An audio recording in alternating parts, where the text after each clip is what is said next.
예, 첫 번째 순서는 ELW 전반적인 시장 상황에 대해서 알아보는 순서입니다.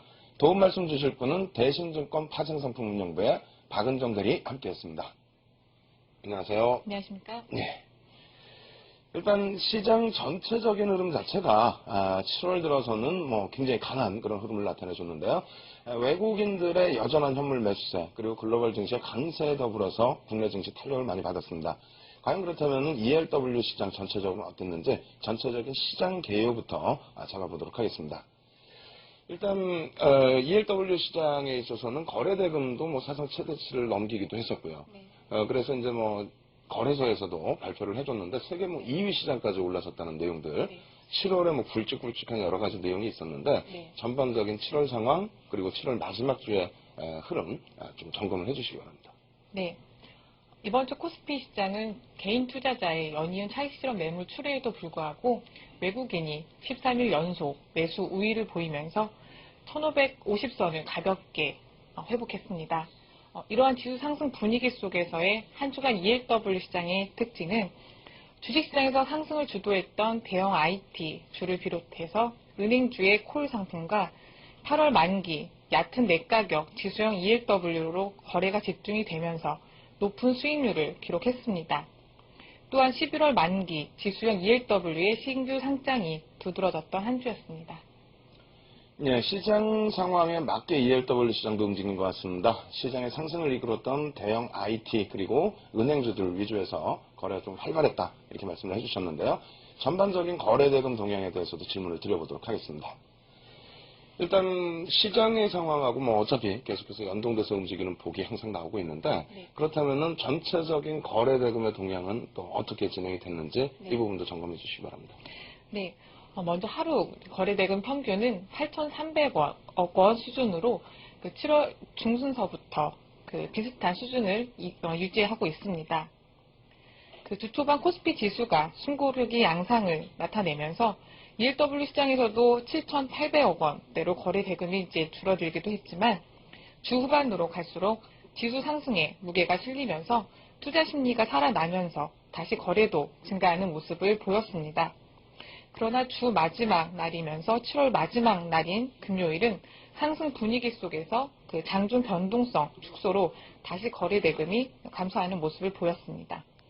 또한 전체 유가증권 시장에서 ELW가 차지하는 비중은 지난주에 이어 이번 한 주도 14%대를 유지를 하다가 주 마지막 날은 10%대로 비중이 축소가 되면서 한 주 마감했습니다.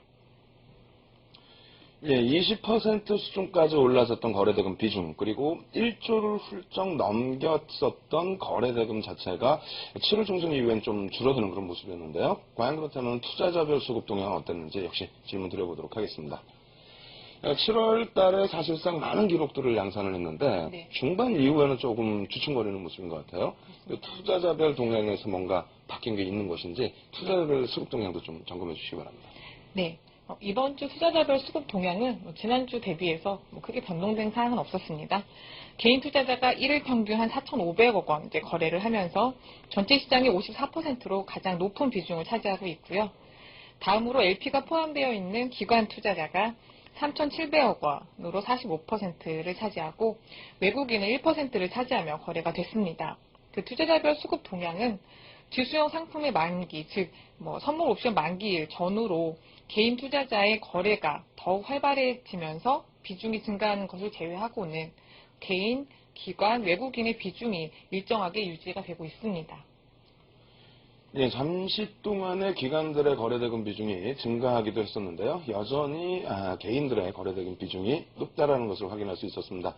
만기일이 다가올수록 거래대금이 또 다시 증가할 수 있기 때문에 시장 전체적인 거래대금 동향도 확인해 보시고요. 그리고 가장 중요한 부분 중에 하나죠. 일단 투자 전체적인 시장, 발행 시장의 흐름 이 부분에 있어서 한번 점검을 해보도록 하겠습니다. 발행 시장 같은 경우에 매주 말씀을 드립니다만 기관들이 어떤 업종 또 어떻게 보느냐, 어떤 시각을 가지고 가느냐 네. 이게 이제 발행 시장에서 녹여져서 표출이 되는데 이번 주 발행 시장 동향은 어땠는지 그 부분도 좀 체크를 해주시기 바랍니다. 네. 지난주 다소 주춤했던 발행 시장은 이번 주는 다시 활기를 띤 한 주였습니다. 시티증권을 비롯해서 9개의 국내 증권사가 한 주간 새로운 상품을 이제 선보였는데요.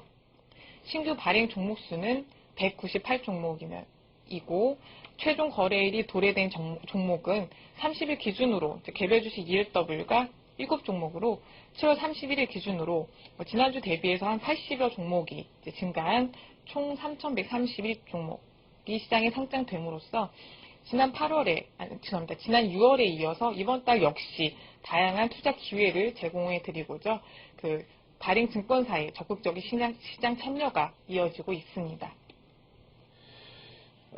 발행사가 증가하게 됨으로써 상품의 질도 높아졌고요. 그리고 전체적으로 여러 가지 종목의 ELW가 또 발행되고 있기 때문에 시장 참여자 분들의 선택 기준도 좀 많이 넓어졌다. 이렇게 말씀을 드릴 수 있을 것 같습니다. 그렇다면 뭐 앞서 말씀드린 것처럼 신규 발행 시장, 그러니까 발행 시장의 신규 종목분들 어떤 특징이 있는지 이 부분도 한번 점검을 해보도록 하겠습니다. 뭐 조금 전에 앞서도 한번 말씀을 드렸는데요. 네. 일단 시청자분들께서 가장 또 도움이 될 수 있는 부분이 네. 과연 어떤 업종에서 또 어떤 종목이 기관들의 눈에 띄었었는지 그 부분에 대한 신규 그 상품에 대한 특징 부분도 점검을 해주시기 바랍니다. 네. 지난주는 개별 주식 종목 위주로의 좀 상장이 증가를 했는데요. 다시 이번 주는 지수형 상품의 상장이 활발했던 한 주였습니다. 이번 주 새롭게 발행된 ELW 시장의 상품의 기초 자산을 살펴보면 코스피 200 지수형 상품이 52종목으로 가장 많았습니다. 그 상장된 종목 대부분이 지수형 상품 중에서도 상대적으로 그 종목 수가 적었던 그 11월 만기형 상품으로 다양한 행사 가격과 전환 비율로 상장됐습니다. 다음으로 개별 주식 ELW에서는요. 기아차, 우리금융, LG디스플레이, 삼성전자, 그리고 신한지주 순으로 상장수가 많았습니다. 자동차 업종이 그 강세 속에서 기존의 현대차를 기초 자산으로 한 상품의 상장이 활발했는데요. 이번 주는 기아차를 기초 자산으로 한 상품의 상장수가 10종목으로 가장 많았습니다. 다음으로 삼성전자와 LG디스플레이는 시장에서 거래가 가장 많이 되다 보니 매주 신규 상장이 계속 이어지고 있고요. 그 지난주에 이어서 우리금융과 신한지주 상품도 많은 종목이 상장됐습니다. 그 은행 부분의 경비 절감과 그리고 비은행 부분에서 즉 증권과 카드 등을 비롯해서 크게 이익이 개선되면서 그 3분기 실적이 2분기보다 훨씬 개선될 거라는 전망이 이어지면서 강세를 보이고 있는 은행 업종 중에서 그 중에서도 대형 은행주의 신규 발행은 좀 당분간 이어질 것이라고 생각이 됩니다. 예, 발행 시장의 특징 전체적으로 확인을 해봤고요. 마지막으로 이제 여러분들께서 또 흥미를 가지실 수 있는 부분, 한 주 동안에 어떠한 ELW 상품이 가장 높은 수익을 냈는지 이 부분도 한번 점검을 해보도록 하겠습니다. 일단 그 발행 시장 전체에서 네. 상승률이 어차피 또 높은 그러한 ELW 상품에 대해서도 네. 호기심이 굉장히 많아지거든요. 네. 이번 주에는 과연 이제 어떠한 종목 또 어떠한 업종에서 수익률이 높게 형성이 됐는지 그 부분도 좀 점검을 해주시기 바랍니다. 네. 이번 한 주간의 상승률 상위 종목을 살펴보면 지수형 상품들이 대다수를 차지했습니다. 상위 5개 종목을 살펴보면 모두 지수형 상품으로 물론 콜 상품으로 그 모두 만기가 8월이면서 일주일 동안의 그 LPA 유동성 공급이 원활히 이루어진 상품으로 행사 가격이 195에서 205, 즉 얕은 매 가격과 얕은 외 가격의 상품입니다. 그렇다 보니 그 기초자산 움직임에 가장 민감하게 가격이 반응하는 행사가로 레버리지 수준도 모두 좀 다소 높은 종목이었습니다.